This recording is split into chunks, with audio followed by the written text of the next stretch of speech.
Want some candy? What if Predator 2, 1990, banned secret ending and hidden truth? They Tried to Hide wasn't a sequel that failed, but a sequel that frightened its own studio. Predator 2 wasn't just a follow-up to a jungle action hit. It was an experiment that revealed too much. A city instead of trees, a cop instead of soldiers, a monster exposed and then quietly restrained. Tonight, we uncover the banned secret ending and the hidden truths they tried to bury. The city setting wasn't a creative choice. It was a defensive move. What audiences didn't know is that Predator 2 moves to Los Angeles not because the filmmakers wanted novelty, but because they feared repetition. The original Predator is already considered complete. Jungle, isolation, military precision. Repeating that formula feels safe, but creatively hollow. So the sequel does the opposite. Not silence but noise. Not isolation but crowds. Not camouflage but chaos. The city is designed to overwhelm the creature as much as the humans. Sirens, heat, concrete canyons, endless witnesses. But this shift terrifies the studio. Executives worry the Predator loses mystery when surrounded by people. They worry the creature becomes visible, explainable, ordinary. The filmmakers push back. Their argument is simple. The Predator doesn't hunt comfort. It hunts challenge, and the city is the ultimate test. It isn't just a setting change, it's a confrontation. And from the first frame, the movie never backs down.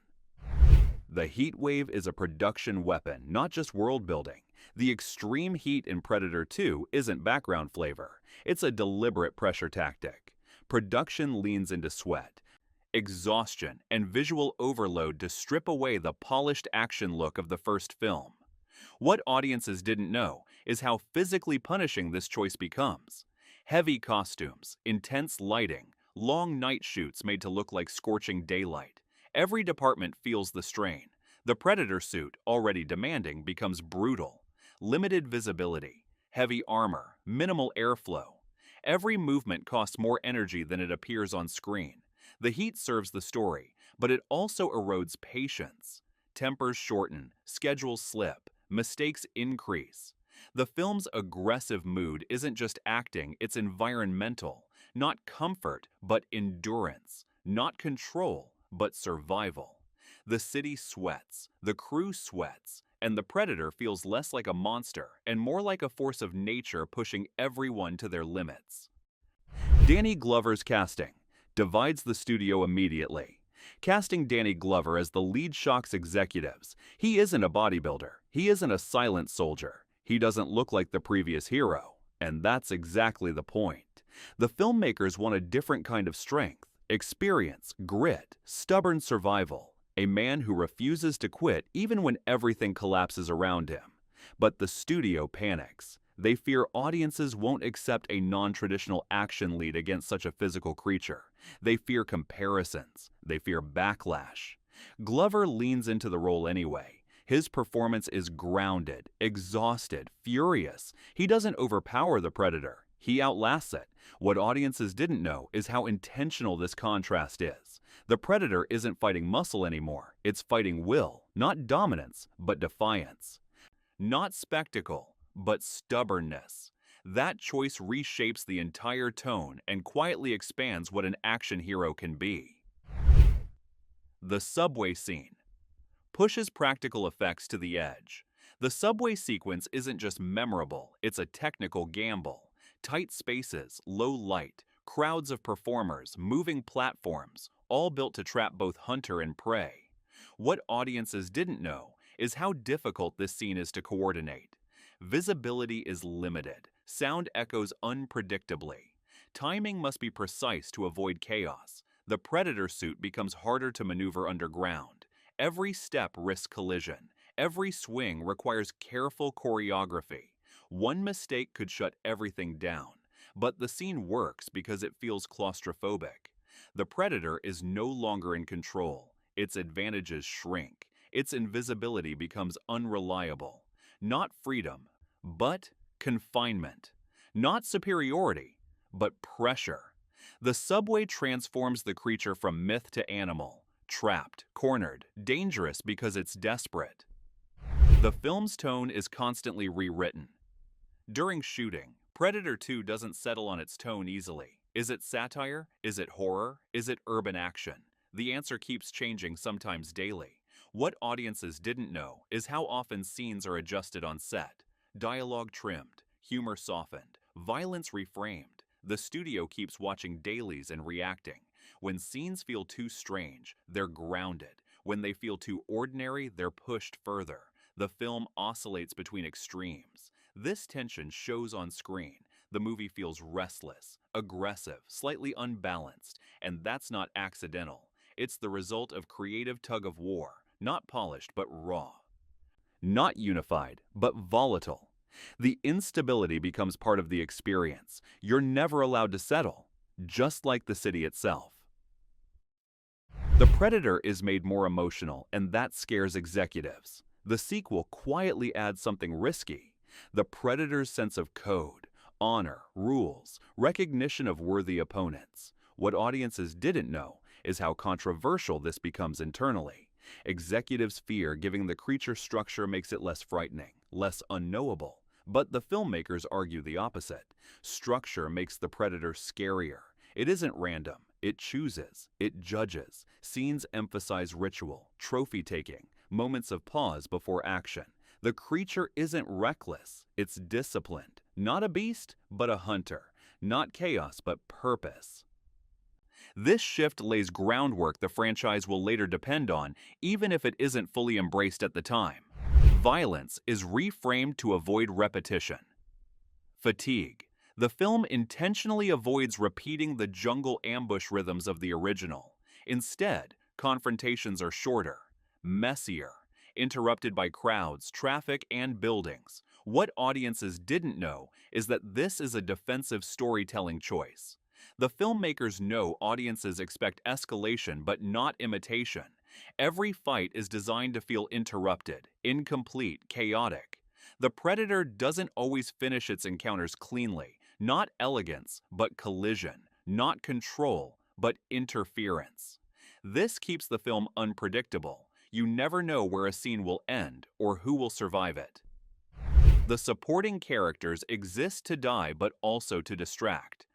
Predator 2 introduces a large ensemble for a reason. The city requires noise, confusion, red herrings. What audiences didn't know is how carefully these characters are positioned to mislead.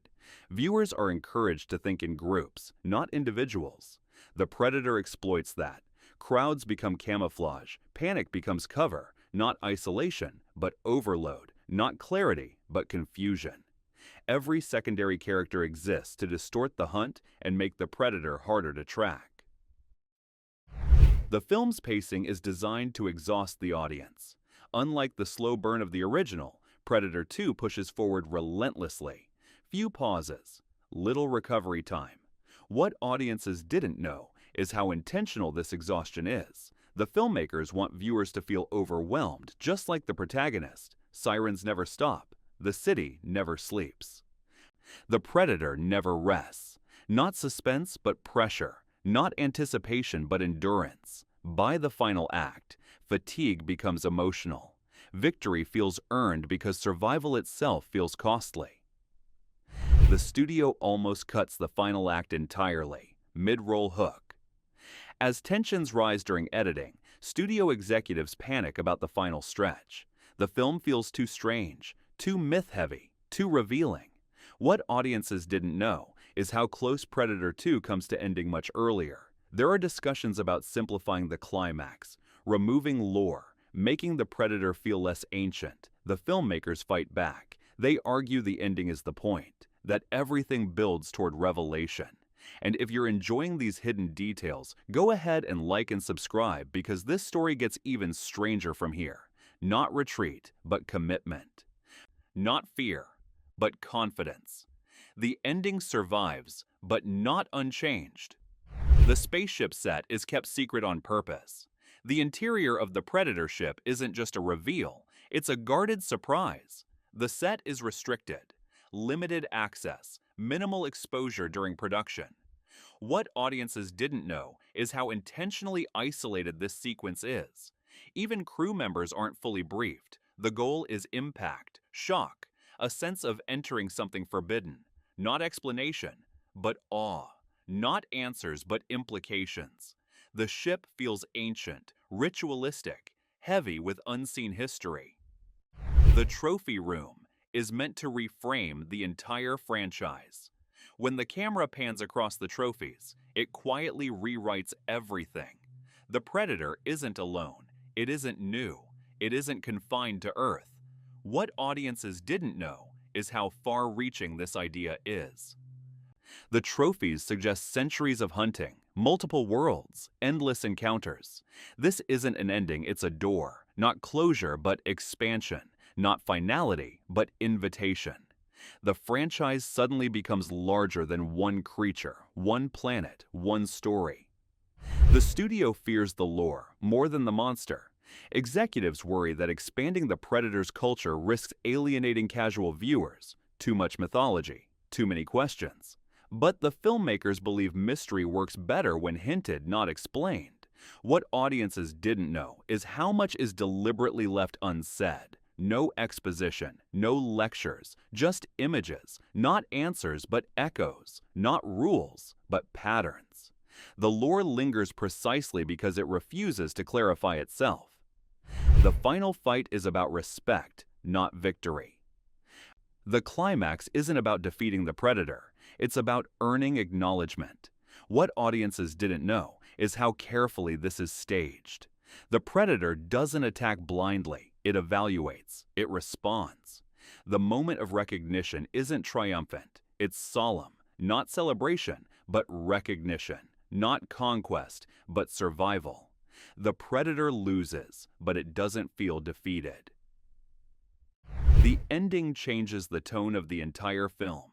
As the Predator hands over a trophy of its own, the movie shifts. The violence pauses, the noise fades. What audiences didn't know is how radical this moment is for an action sequel. The enemy shows respect, the survivor receives it. Not hatred, but understanding. Not dominance, but exchange. The film ends not with victory, but with acknowledgement. The ending was almost much darker. Early drafts consider harsher conclusions, more destruction, less mercy, but the final version pulls back. What audiences didn't know is how intentional this restraint is. The filmmakers want memory, not shock, not brutality, but meaning, not excess, but resonance. The ending chooses implication over impact. The ending repositions the Predator as a culture, not a creature. Once the ship departs, everything changes. The Predator is no longer just an antagonist. What audiences didn't know is how much future storytelling this unlocks. Codes, hierarchies, history, not monster, but civilization. Not threat, but presence. The film quietly evolves its own mythology. The ending was designed to be rewatched. The final moments reward attention. Details linger, symbols repeat. What audiences didn't know is how deliberately this is constructed.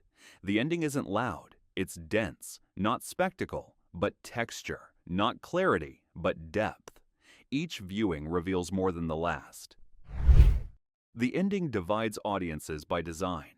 Some viewers want closure, others want mystery. The film chooses mystery. What audiences didn't know is how aware the filmmakers are of this risk. They accept it, not comfort but challenge. Not safety, but curiosity. The ending refuses to settle. The ending they tried to hide becomes the franchise's foundation. The final revelation. The ship, the trophies, the gesture of respect nearly disappears in earlier edits. What audiences didn't know is how close this ending comes to being softened or removed entirely. Too strange, too bold, too revealing. But it stays. And because it stays, Predator stops being just a sequel series and becomes a universe. Not an ending, but a beginning. Not closure, but legacy. Final reflection. Predator 2 is remembered as loud, strange, divisive, but beneath the noise is something careful, intentional, brave. It isn't just about a hunt, it's about culture, recognition, survival across worlds. And sometimes, the ending they tried to hide is the truth that lasts the longest. If this breakdown changed how you see the film, hit like, subscribe for more hidden cinema stories, and remember, the hunt never ends.